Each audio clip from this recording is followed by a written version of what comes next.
बहुते मजा आई है ना। अरे हाँ, ये लोग यहाँ कैसे?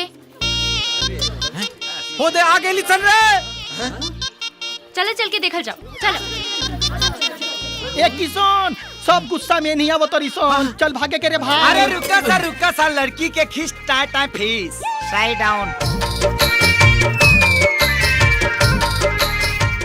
ए तू लोग यहाँ का करे ताड़ा? मछारी फंसावत तानी लेकी एको गो ना फंसली सा। भगवान जाने को भी फंसी। चुप। देखा, फालतू बात मत करो। हमनी के एजा पहले से पिकनिक के प्रोग्राम रहल।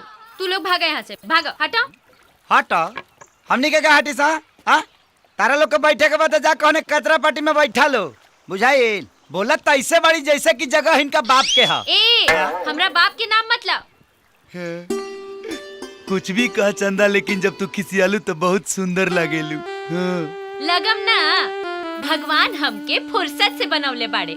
ओए होए होए होए होए होए होए। तारा के फुर्सत से बनवले बाड़े। हम का इंटरनेट से डाउनलोड हो कैल बनी का। डाउनलोड हो के आइल बानी का। चुप रहो, सहरा से तो मुंह लागल बेकार बा। गले लग जा।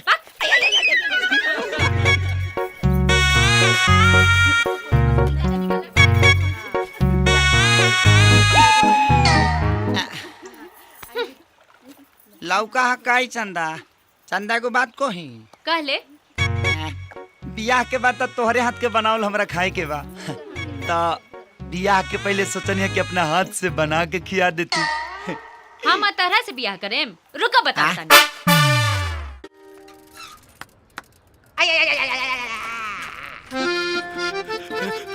अरे का यहाँ पतरी दामा के बीमारी बका। अरे हौ देख। ए चंदा, अरे आज तो तू सूरज नियन चमकतारू हो। ठीक से लाइनो मारा नहीं खाओ तेरे झुझुना। लगाओ चुना, देख लाइन क्या मारा जाला। हाय चंदा, एक तो हाई हिल के सैंडल, दूसरा ओढ़नी में नील। अरे तू ताज हमार ले गलू दीन।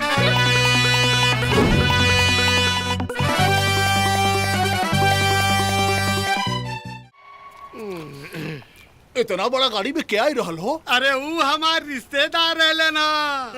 चुप कर दे। तोहार रिश्तेदार रहे तो गोविंद प्रसाद घरे काहे आइल? अरे बात ई अरे बात बतावा बतावा, तोहार रिश्तेदार हमरा घरे काहे आइल रहले है? ला हम बता देता नहीं। एकर रिश्तेदार हमरा बेटा संगे अपन बेटी के रिश्ता जोड़े खातिर आइल रहले है। अरे हमरा घर तो कार वाला लोग आवेला, और ई पंचर वाला के बेटी खातिर कौनो साइकिल वाला भी नहीं खेजात। अरे चुप रहा। अरे ई ससुर खटारा ट्रैक्टर वाला कबो बाप जन्म में कार देखले ना रहे। एगो कार इनका घर के आगे आ गई तो ई पगला गेल बड़े। अरे सुना, हमरा बेटी खातिर लड़का वाला के कमी नहीं खे। अरे हमरा बेटी खातिर तो हवाई जहाज वाला सब आवले सन। ऊ तो हम मना कर देता नहीं कि हमार लड़की अभी ब्याह खातिर तैयार नहीं खे। वाह, बोला बेटा बोला। हमनी दोनों जना बैठले बानी लपेटे खातिर। कहा था कि हमरा रिश्तेदार हवन। अरे कहा कि तोर रिश्तेदार बड़े रे।